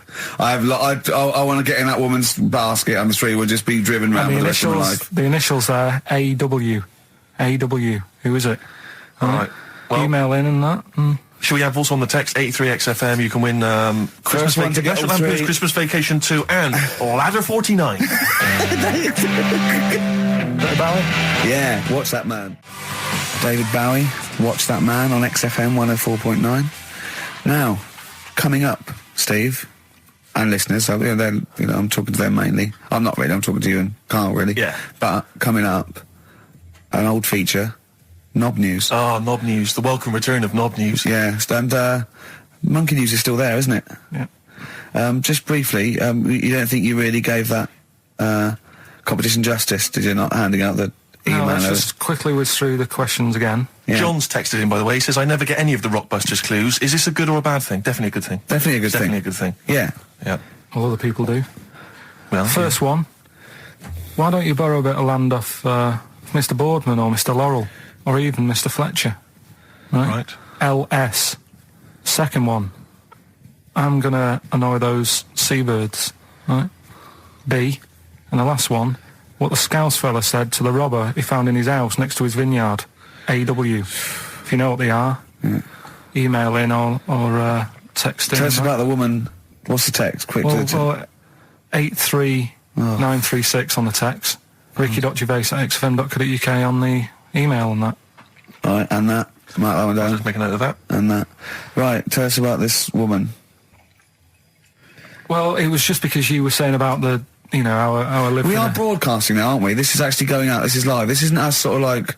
Yeah, but you were just talking about how I lived in an odd village. Yeah. With kids with big heads and all that, right? And what I wanted to do... What is that again? There's two kids with big heads. Yeah, they just had sort of big heads and webbed hands and that. They went to my school. And when I spoke to my dad the other day, because I'm going to see my mum and dad tomorrow. Oh, yeah. So I said, have we got any school photographs with the big-headed kids in? And he said, no, nobody bought those sort of school photos because they were in it, so it was always a bit ruined. So I said, well... No, he said sales were, because he obviously talked to other dads and stuff like that, and he just said, no one bought them. But anyway, so... I would love them. Yeah. That's why I'd buy them. Yeah, but I wouldn't stand out, would I? If it's on the mantelpiece. Yeah, well... But anyway, so I was talking about, When you say they had big heads, what do you mean? Do they look like someone from Doctor Who? They were just quite big. But they weren't related? No. So why did two blokes with big heads and webbed feet? I lived in a weird area. There was a chemical plant close by. I can't believe you've never told us that before. That explains a lot. Not just the freaks in your neighbourhood, but... No, there was loads of weird stuff going on. There was this, like I said, there was this woman who used to live in one of the council flats, right? And she had a three-wheeled sort of big, what do you call it? Three-wheeled son. He was the weirdest bloke we ever knew. What do you call it? Like a big tricycle, but for an adult rather than one for a kid. It was a big one. It wasn't a motorbike though. It was a no. It was a push bike thing. Right. Yeah. And she used to sort of ride down the road with a fella sat in the basket on the back with his legs dangling over. And they'd be going to the pub and what have you. Was it a different fella each time or the same one? No, same little sort of bald-headed fella. So it wasn't collection for organs and things. Bring out your ill. And then people just throw Grandad just in the back and go, right, we get £4 for Grandad. But she's got a lovely pair of testicles on him. They're very low, but they're bring out your dead or nearly dead. She used to pick on her husband quite a lot. They'd be in the pub and what have you, and they'd be sat by themselves, but she'd always be sort of, having a go at him, moaning at him, sort of pushing him about and that. So my dad and his mate, right, they went round to their house, knocked on the door, she answered, and he said he was a copper, right? He said, Detective Pilkington, gonna come in and have a word. So I'm just going to make a note of impersonating a police officer. Yeah, but for the good, he went in and sort of said, now, I've heard, superhero. I've heard, you picking on your husband a lot. we'll be keeping an eye on you. Do it again, and there'll be trouble. And she backed off after that. She was all right. And how was the husband? Was he still in the basket, though? Was he allowed to ever sort of, like, ride up front with her? Or was he just always in the basket? She'd sort of stopped picking on him in public places and stuff. That's good. You can't get done, can you, just for doing that? I think impersonating a police officer well, you probably did. There was no gain. I think you can't impersonate a police officer full stop, but I think they'd probably be lenient on him that he was, you know. But let's face it, he's not going to be caught because why would anyone know about it? It's not like his son's going to say it on a radio station, is it? And stitch him right up. Is this something you did generally? Kind of a little bit of light vigilante work? Just whatever, him and his mate, just, you know, if they saw something going on, they go, what can we do? Sure. What little scam can we do, or whatever. Oh, that's fantastic. That is brilliant. Right, okay, coming up, Knob News. And Monkey News. And Monkey News. And the answers to Rockbusters. What a show. Signs on XFM by Snoop Doggy Dogg and Justin Timberlake and a bunch of other people. Yeah. Ricky Gervais, Steve Merchant, Karl Pilkington. Sorry, I was just enjoying that Hope and Greenwood confectionery. Lovely. I wish I had something to wash that down with, Rick. Well, won't you have a glass of lovely Banrock Station red wine? Oh, lovely. It's barbecue friendly. Yeah, perfect. Good, so just keep sending stuff in. For free. Stuff, please. Free stuff. Good stuff. Carl, what are we talking? What are we doing? I've got something to tell you, actually. You know, we teased Steve about not ever spending any money. I'm careful with money, I'm not. Yeah. Guess what? He's treating it like, he's nurturing this, right? He keeps running off, right? In the edit, he's having a suit made, and he wants to be just right, because I reckon he's forking out quite a lot. He's having a suit made. Think of that, him. Let me tell you this, though. I don't want you thinking I'm getting all flash with my cash. It's very hard to buy off the peg when you're 6'7". So, you know, it was a necessity. Carl, I don't want you thinking that this is the beginning of some new phase. Well, is everything you buy sort of made to measure? Or? No, I'm afraid if only I could afford it, mate. But, no, I'm off the peg generally, but... So what, like properly done and that? Just... Oh, yeah, it's the full thing. The full works. Got to keep going back for fittings. They got that little bit of chalk, you know, the pins. That's where I had mine made. You know how good I look all the time. Did you have to have that thing done where they say what side do you wear your member? What side you dress? They don't say what side you wear your member. That would hardly be a euphemism, would it? So they say what side you dress, sir. It means what side your little John Thomas leans, doesn't it, on rest, usually to the left, isn't it? Your little left testicles. If I said to you now, what side do you wear? Hang on. Do you know? It would be left. It would be the left. That's what I mean. If standing there, right, with nothing restricting it or holding it in or holding it up, right, it sort of leans, your one ball is sort of like slightly back and lower, isn't it?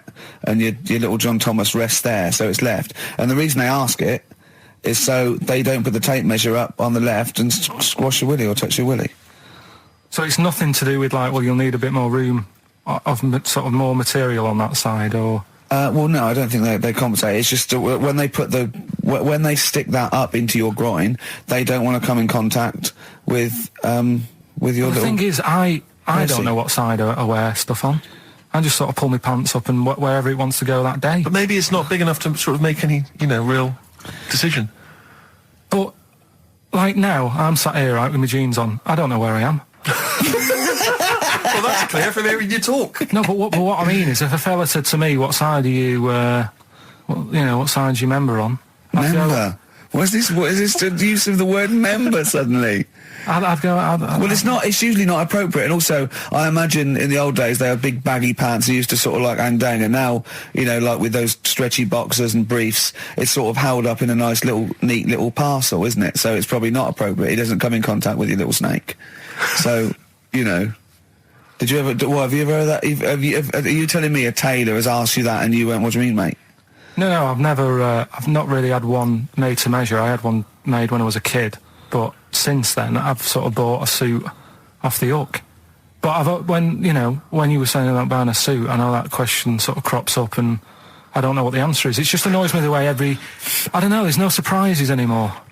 Do you know what I mean? People know. What do you mean? He's going to go, right, I'm going to measure you now. Which side shall I measure? Go, well, pot luck, go on, have a look. Right, there you go. Oh, you got it. What do you mean there's no surprises anymore? What are you talking about? Everything you say is a surprise. Everything you say, every opinion you have is a surprise to me. What I mean is, why aren't people just happy just to go, well, depends, doesn't it? I'll just pull the pants up wherever it wants to go. I'm happy. What do you mean? Why is this such a big issue? But Carl, when they ask you this question, they're not making a note of it somewhere. It's not statistical research to find out what the kind of common leaning is. It's a question so he doesn't touch it when he's using his tape measure. Just be careful. But he is being careful by asking the question. But what's wrong with him touching it anyway? If he's, I mean, it's only a slight. Fair enough. But if he just sort of, knocks it a little bit, you can just go. Do that again? To me, it's the same as the prostate thing. It's just happening all over again. But the doctor doesn't go, what side's your arse on, sir? Trying to avoid the arse. He wants to go, he knows where your arse is and he's aiming for it and he wants to get it up there. He's aiming for it for a good cause. This little fella's going, well, I've got to measure his leg. I don't want to touch the knob. I'll just ask him, sir, do you mind telling me where your cock is so I can avoid it? It's a big difference. But like I'm saying to you, I'd have to have a look first to let him know. I don't know where it is now. I don't know. It could be the left, could be the right. Are you telling me you don't know where your knob is without now? looking? Well, what do you mean without looking? How could... Well, you're saying it as if like... Should we have a guess? Well, have a look and tell us where it is. What are you wearing? What sort of pants are you wearing? I've got my jeans on. But you got pants on underneath them? Yeah. What are they? Briefs or boxer shorts? Boxer shorts. Boxer shorts. Well, it's probably free, but the jeans are probably stricken it. I think it's probably either in the middle, dressed in, or just slightly to the left. Have a look. We'll tell the listeners after the break where's Carl's knob. It's a good competition. Oh, brilliant! We've got to send this to the Sony Awards people. XFM. Run, Snow Patrol on XFM. Well, big question. Where was Carl's knob? That's what people have been hanging on for. Yeah. Where was it? Well, I can't believe people have been texting in. Hey, guessing where it is? People saying, is it in the middle? Is it in the left? It cost them 10p. It cost them 10p to find out. Just wait, I'm going to give out the answer. You don't win anything, right? Like, strike it lucky. Right? Bottom or middle? Right. It was to the left. Oh! Yeah. I went with the right. That's annoying. See, I thought it would be to the left. If not, maybe if it was all scrunched up, sitting down on your lap, right, it might just pop up to the middle. Just pop out, like, Well, next week we'll be finding out where yours is. Where's Ricky's bollocks? Right then, which leads us nicely into knob news. Oh, it's the welcome return of knob news. Right, okay, it's very much like the news at 10. This, isn't it? I do a bong, or in this case a schlong. And he gives me the headlines, the knob news of the day. Where have you collected all this knob news? Was there a lot of knob news this week? It was mental this week. The amount of stuff. The way it works, you give us the bong. Yeah. I'll give you the headline. Okay. Steve decides which stories we're going to talk about. And now on XFM, knob news. Schlong. Man grows knob on his arm. Schlong. Man gets doctors to make him a second knob. Schlong. Turkish prisoners made hole in cell wall to produce third inmate. Schlong. Doctors accidentally remove man's testicles. So, well, can I straight away go for the accidental removal of the testicles? Well, it's happened before, right? We've talked about that before. Well, what did he go in for a tonsillitis? What are they called? Tonsillectomy. And he went in the wrong way. What are you talking about? How can they accidentally remove his testicles? It says, he didn't look at his folder, and the doctor said to the fella, "Oh, we've removed your testicles and we wanted to take out your prostate gland." So that's what happened. There's the story. This is what I mean. That's why I don't like going to the doctors. It happens, doesn't it? Because all these sort of it's when they say things like, "Oh, it's just we do loads of these operations." That's when they're not concentrating. Brilliant. Do you know what I mean? When they say it's procedure, that's like having a boring job that you do every day when you're not going to be concentrating. I prefer them to go, "This is a tricky one, this." I know what you mean. I sort of do know what you mean. You watch TV programmes about, like, removing someone's second head or whatever, and he's like the best surgeons from all over the world. It's televised. They can't make a mistake. They can't go, we took his legs off by mistake. Whereas the fella who's having a prostate's like, oh, do you want to do it? I'm sick of doing that. Yeah. And they're probably doing a crossword whilst we're at it. Of course they are. I've seen that actually in operating theatres. They're doing a crossword. That's what I mean. Yeah. I was just examining some of the other knob news, Rick, a little bit more closely. Man gets doctors to make him a second penis. I'm sure we're all interested to know what happened there. Yeah. A German who persuaded doctors to give him a second penis has lost his wife after he showed her the result. Biker Michael Gruber lost his original penis in a motorbike accident, and doctors built him a second one using a mixture of skin, bone and other tissues. Bone? Apparently, the penis worked so well that he was even able to father a child with his wife Bianca. But Gruber was still not happy and asked doctors to repeat the operation and build him a better organ, to which they agreed. From his hospital bed, he said, "I've got 2 penises, but no wife. I'm hoping when I get rid of one of the penises, I'll get her back." What do you mean? Sorry, he had 2 put on. What side does he wear? So he's had both. So he's had 3 then? Yeah. Yeah. This is probably the thing that happened with Hitler, when he had 1 ball, but he had 3 at one point, didn't he? So he just kept one in the Albert Hall, gave his mum one, and kept the other one. Man grows penis on his arm. I mean, why people are constantly losing their penises around the world? I've no idea. But why on I didn't the realise it arm? was a bit... What do you mean why on the epidemic. arm? It's just a graft, isn't it? Yeah, but put it on like your buttock or your side. You can't wear a short sleeve shirt. Why did they've done that before? I don't understand it. Why not just graph it onto the side of your leg or something where it's high up, close to where it should be? I don't know. To get it used to the environment. Like when you were like released a duck into the wild. I've never understood that. If there's a doctor, again, we had a doctor last time, this is someone who can let us know why they put it on the arm. So they can keep an eye on it, presumably. He's not going to work with this knob on his arm. He's probably in a hospital bed and under examination. Right. So what do you think? They pop the knob on the arm, say, come back in 3 weeks. What do you do, by the way? I'm a mechanic. Keep the long sleeve shirt, because the blokes go, why have you got a knob on your arm, mate? What are you talking about? He doesn't go back to normal as a teacher. Sir, what is it, Simpkins? You got a knob on your arm. No, don't worry about that. Do your maths. What do you think this bloke's walking around with a big knob coming out of his arm? Why on the arm?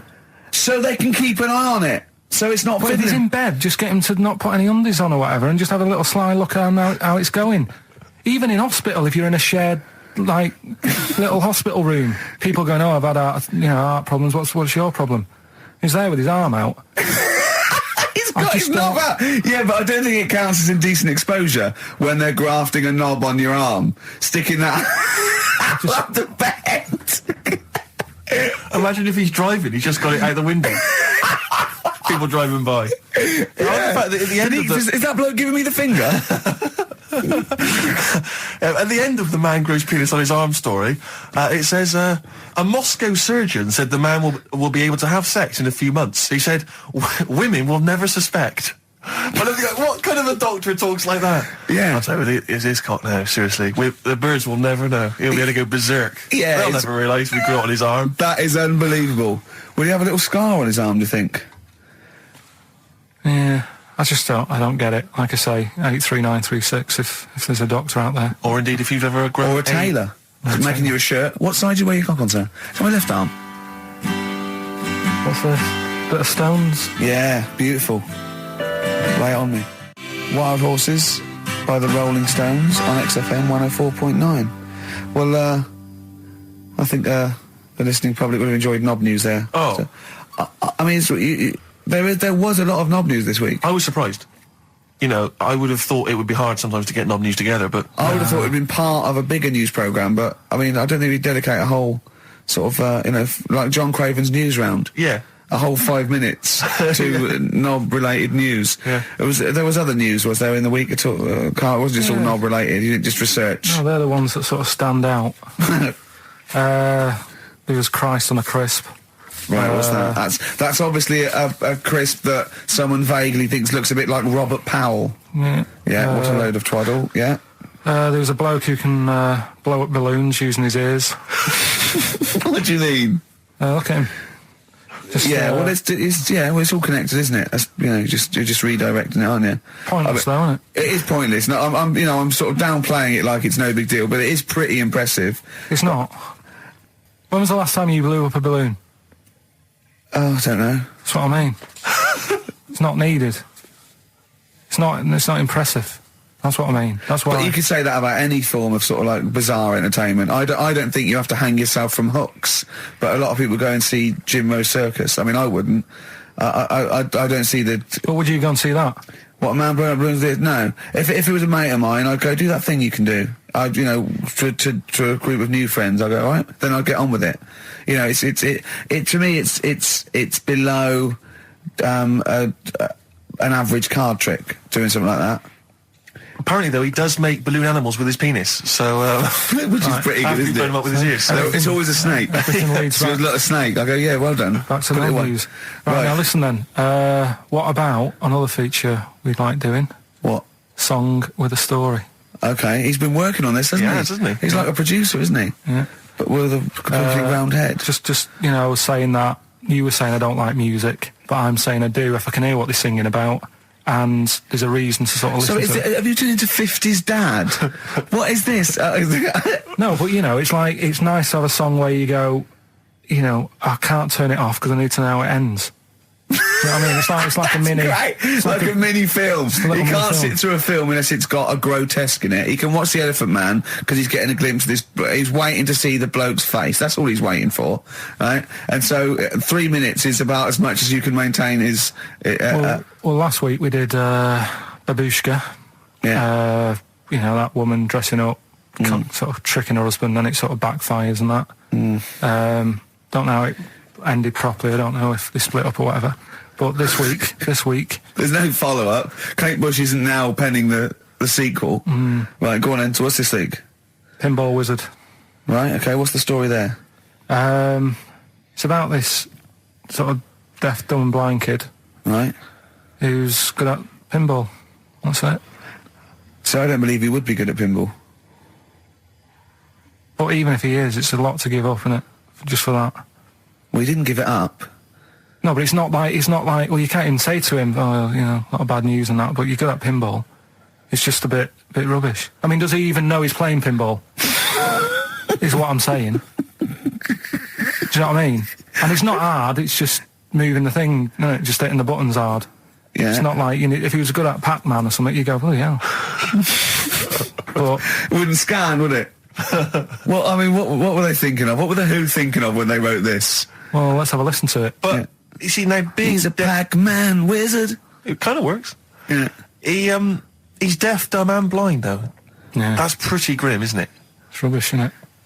Well, don't say that. Oh, that's all right, I can't hear you. No, but it is like, it's just the worst, isn't it? I can't imagine what that would be like. It's pointless. Like being a tapeworm or something, isn't it? It's just...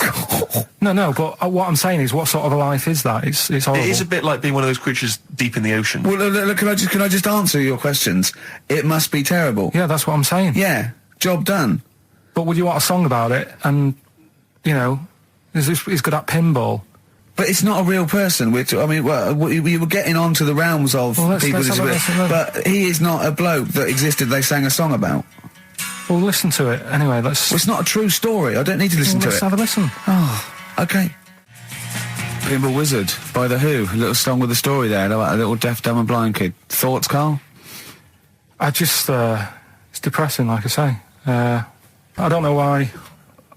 Is he enjoying playing the game? I don't know, let's get Pete Townsend on the phone. Carl, what are you talking about? I'm just trying to listen to the lyrics, right? Deaf, dumb, blind kid. He can't hear no buzz and bells. He can't see any flashing lights. He plays by sense of smell. Now, I'm pretty sure that isn't a scientific document Pete Townsend is reading out there when he wrote this song. He's making it up. But the thing is, with all songs or stories, there's got to be a little bit of realism to it. What, do you know what I mean? Why bother putting money in it? Just let him hit the buttons if he's happy. That's true. That's a fair point. That is a fair point. That is a fair point. Yeah. That is great. Yeah, well, I think you've made Daltrey and Entwistle and the whole crew look fools. Yeah, they won't get fooled again. Yeah. Nice. But it's supposed to... I mean, of all the thing... I mean, it is horrible. We're not, like, having a go. This is what I always worry about when we play. But at the end of the day, that's what he's singing about, so we're not having a go. No. And it's not a real person. It doesn't really exist. I say again, it's a fictional person playing pinball and always getting a replay. Okay? This fella's saying that he's good at pinball, he's played from so to bone, but this little deaf and blind kid, he can't believe it. He cannot believe it. If you had to lose something, Steve, right? It wouldn't be money. That's true enough. Your sight or your ears. What? That's too much. I can't decide. That's too painful. Sight or your ears? What about you? Intuitively, it would be hearing, because I couldn't... No, I think it's got to be sight for me. Yeah. Well, you're always together, so that's all right. Anyway, listen, is it almost time? Well, I've got to ask Carl. I'm sorry, I've got to ask Carl. I'm sorry, go on. Carl, what would you rather be, deaf or blind?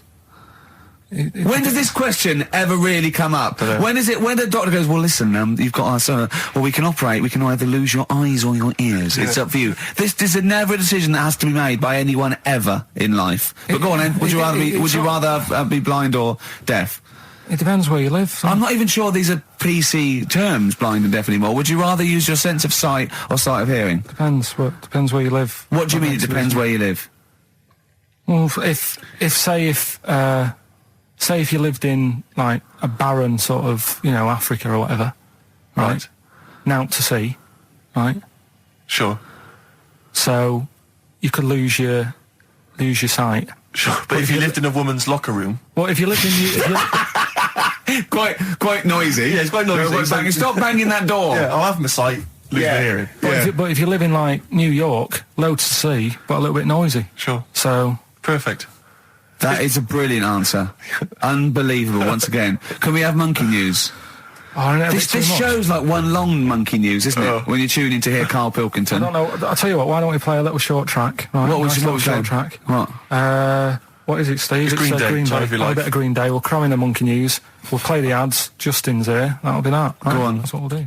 Green Day on XFM 104.9 with Gervais, Steve Merchant and Karl Pilkington. We need the answers quickly, Karl. Rockbusters. We're running out of time. We've got Rockbusters and monkey news to come in this fun-packed show. Give us the clues. Give us the answers. Right. The first one was, why don't you borrow a little bit of land off Mr. Boardman or Mr. Laurel or Mr. Fletcher? Go on then. Right. Sure. What am I getting at there? The initials were LS. Right.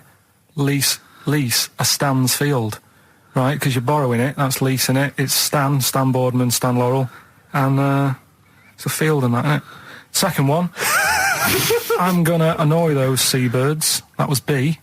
What you doing when you're annoying a bird? You're bugging it. What's a seabird? A gull. Buggles. Right, bug gulls. I don't know where to start, mate. Right, don't worry about it. I don't know where to start. If we had more time, don't worry. I'd throw him out of a window. Right. What the Scouse fella said to the robber he found in his house next to his vineyard. Go on. That was A.W. Yeah. That was A, me Winehouse.